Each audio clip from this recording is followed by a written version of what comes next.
Hello, and welcome to another devotional. This one is entitled Asking for Help. I don't know what it is about us as Christians that make us less likely to ask for help than other people. And this is why I say that. Numerous times you'll see people outside asking the church for help because they say, well, you're good people, so therefore we know that you will help. You want to share love, so we know that you will love. And that's just kind of a given to a lot of people, that Christians in the church in general will help. But I find a lot of times Christians themselves don't want to ask for help, and they don't know how to ask for help. And I think this is an important thing for us to know, is how exactly we can ask for help and why we should ask for help in the first place. And no, I'm not just saying this because I'm wearing a Bears jersey and they need all the help that they can get, but I'm saying this because it's important for us at all times to know how to ask God for help and how to ask others for help. And so we're going to look at Psalm 20 today. So if you want to look in your Bibles after this, please look at Psalm 20 and check that out for yourself. I think that's important to look. And so it says this, starting at verse 1. In times of trouble, may the Lord answer your cry. May the name of the God of Jacob keep you safe from all harm.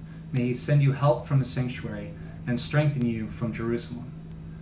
So right there it's saying, in times of trouble, you need to know that you need help. You know that there is help to be given, that we need to seek out all different types of help. And the great thing is that God gives us different opportunities for help. He gives us help through these wonderful healthcare providers who are working in horrible situations right now, literally with their lives at risk. And so he's working through them. He's working through people through the mental health capacities as well, which is awesome. He works through people helping out each other, family members helping out each other, community helping out each other, churches helping out each other. God works through many different people, but as James says, you don't have because you don't ask. And so this is an important time. He's saying, in times of trouble, may the Lord answer your cry. You have to cry out first for him to answer. You have to actually say, God, I need help. Present the problem and then wait for the answer. See what answer God has for you. And it says, may he keep you safe from all harm. And obviously we've all been praying this over our loved ones, over all the people we know, that God would keep them from harm. It says, may he send you help from his sanctuary and strengthen you from Jerusalem. In other words, may God himself strengthen you. May he help you. Not just may he bring other people to help you, but may he be the one who shows you the help that you need and give you the help that you need. You know, God can work through many different people and can also work directly. But we need to actually ask him for help and seek him first before we seek anything else. A lot of times we go to God as a last-ditch effort, as the last thing we look for. And we try everything else that we can, and then finally we say, okay, I need your help, God. I've tried everything else I can on my own. But you know, that's not the case. And we should always go to God first. A lot of times he'll give us wisdom and say, okay, now you need to see this person, you need to see that person, or what have you, or put people in our path, or have us talk to different people, and then they say, hey, have you tried this? Have you tried that? But it's asking God for wisdom, asking him to help us out to begin with. Then verse 3 says something very important. I want to zero in on this. It says, may you remember all your gifts and look favorably upon your burnt offerings. And then it has a pause, or Selah. That pause that's there. So why would he say, may he remember all your gifts and look favorably upon your burnt offerings? Well, they were saying the burnt offerings, having sacrificial offerings, saying, I'm sorry for my sin. I'm not just trying to use God and saying, God, I need help now. I'm not going to change how I'm going to be or how I'm acting, but I need your help now, and treating God as a genie and not a God. That's not what it's about. It's looking and saying, God, how can I have my life change? And seeing that. The other part that we see in there when he says, remember all your gifts, is that we were a help to somebody else as well. It's not just for us to say, God, help me, but God, how can I help out others? And not just in times when I'm in need, but God, how can I help out other people in different times too? If I have plenty, how can I help out people who don't? And again, this is not something that somebody else has to put on me. This is something that God does in our own hearts, in our own lives, to want to bless other people. That's why he's made communities. That's why he's allowed the church to be this body, to help out each other. And it's interesting that the Bible calls the church itself as a body. It says, hey, you're supposed to be working together all as one unit. If your body needs blood in a certain area, you're not going to have one arm just hold all the blood and say, forget the other arm. No, it's going to go nicely and flow thoroughly.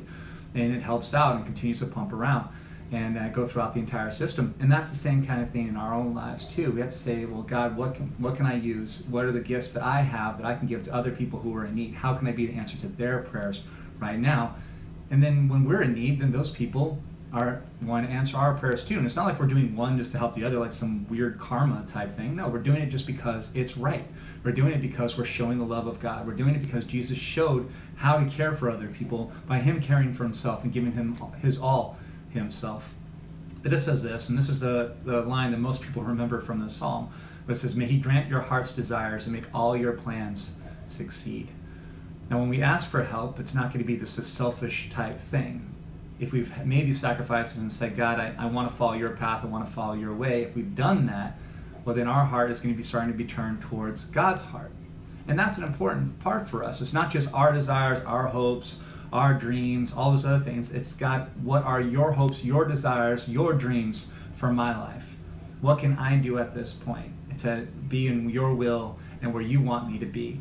Allow me to do that. Allow me to walk in your path. Because the more that we're starting to see who God is, the more his desires become our desires. And we're able to see a difference in our walk. And that's why he's saying this, make all your plans succeed. Well, his plans become our plans. And God has great plans and purposes for your life and mine, but we need to seek him out and ask him for help and direction in this as well. It's another part of asking for help. It says this, now I know that the Lord rescues his anointed king. Oops, sorry, totally skipped one. Verse 5, very important one. It says, may we shout for joy when we hear of your victory and raise a victory banner in the name of God. May the Lord answer your prayers. This is one of the biggest things. I'm glad I didn't miss that. Here in verse 5, may we shout for joy when we hear of your victory and raise a victory banner in the name of our God. May the Lord answer all your prayers. I want us to pause and in here for today. And the reason is, it's because there's so many times that we ask for help, but then we don't give God the credit when he gives us the help. When God puts people in our path, when he helps us out and is helping us to move forward, a lot of times we don't give him the credit. We just say, oh, that's great, that's excellent, this happened in my life, this changed, this miracle came. I can't tell you how many times I've had people say, hey, can you pray for me for this situation? And then God does something awesome in there, and I find out from them a couple months later, oh, hey, all this turned out great. That was nice. I'm like, well, I had 20 different people praying for you. It would have been great for them to know that God answered this prayer a month ago. And it's not just so that we can say, well, now we'd start praying for somebody else, but it encourages the people praying for you, the people that you've asked for help and asked for those things, for them to start praying more, and it encourages their faith. Encourages them to want to help out even more. It allows them to see what God is doing through their prayers, through their giving, through all these other things. It allows them to see this. That's why we don't just say, well, this is just between me and God, and can you help me out at this point? And then once everything's cool, then I'm just going to kind of just keep that quiet. No, God's wanting us to be able to share this out with others as well. He's wanting us to reach out to other people to allow them to see what he is doing. Again, God is not somebody just kept in the pages of a book somewhere. He's the living God. He's still moving today. He's still working today. And he wants to work in your life, and he wants to work in mine. And so I want to encourage you. Cry out to God for help. Don't just hold it in and say, I've got all this on my own. Seek him out. Say, God, what gifts have you given me that I can help to give to other people? And I'm not just talking financial times. I mean, just calling somebody right now who's in isolation, saying, how are you doing? Maybe some elderly people in your community, and just asking if they're okay. I mean, they're pretty freaked out right now. Different things like this are huge parts that God can use in your life to help out with somebody else and be the answer to their prayers. Looking to see what is God's desires for your life right now. You might say, well, I don't know, everything's crazy right now. Maybe you're doing double shifts at work, or you're in some hard situations right now. What does God want me to do? Well, this is the time to ask God, what are your desires? What are your plans? Make your desires my desires. Make your plans my plans, because it's going to be better than any plan I have. It's going to be better than any desire I have for my life. It's going to be the desires and the plans that you have for my life. So allow me to have that. Then lastly, again, shout for joy when we hear of your victory. Allow other people to know. We need to hear some great news. I know that there was a thing that was put on YouTube not too long ago called the Good News Network or whatever. And the guy from The Office, John, whatever his name is, he did that. And it was really cool. And he was just like, hey, everybody just needs to hear some good news. People need to hear the good news that God's doing in people's lives right now, how he's answering prayers in people's lives right now. When people are saying, hey, I needed some food and someone dropped some by, I needed to have some extra help with my rent and someone helped out right now. Someone prayed for me when I was feeling low.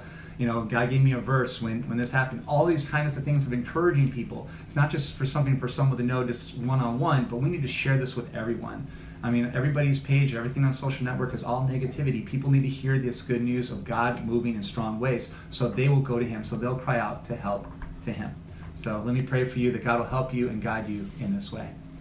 God, we thank you so much for the help that you bring. I pray that there's not one person here that will just hold on to stuff for themselves, but they'll go to you first. God, I pray that we'll also look to others, God, and say, God, who's going to be put in my way? God, what should I do? What are the next steps that I should take? God, give them wisdom on what to do, God. You said that wisdom is waiting for us to cry out. So God, I pray you would give wisdom right now at these times when people are feeling low, when they're feeling like they need your help desperately. God, I pray that you'll help us to be the answer to other people's prayers as well, God, that we'll be giving, God, of ourselves, God, of abundance that we have, God, whether that be time, whether that be money, whether that be, God, just love and compassion for one another and giving those phone calls and giving those check-ins. God, I pray that you will guide us in those ways, in strong ways. God, I pray as well that our plans and our desires will be yours right now, that we'll look to you and say, what do you want me to do in this situation?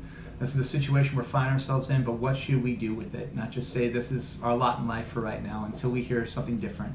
But God, what do you want me to do at this time? And allow our desires and plans to change to follow you. And God, lastly, let us really have that shift. Let us have that change.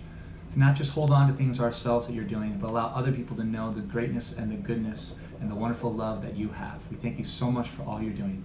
In Jesus Christ's name, amen. Well, thank you so much, and I want to encourage you, continue to look out there, share that good news with other people. Again, if you want to look out, we had an awesome YouTube video that we had from our stream on Tuesday, so check that out. If you just go to YouTube and type in Hope Church Midway, you can see that. And we're excited to see what God is doing. Let's share some good news around and share what God has done when you've asked him for help. God bless.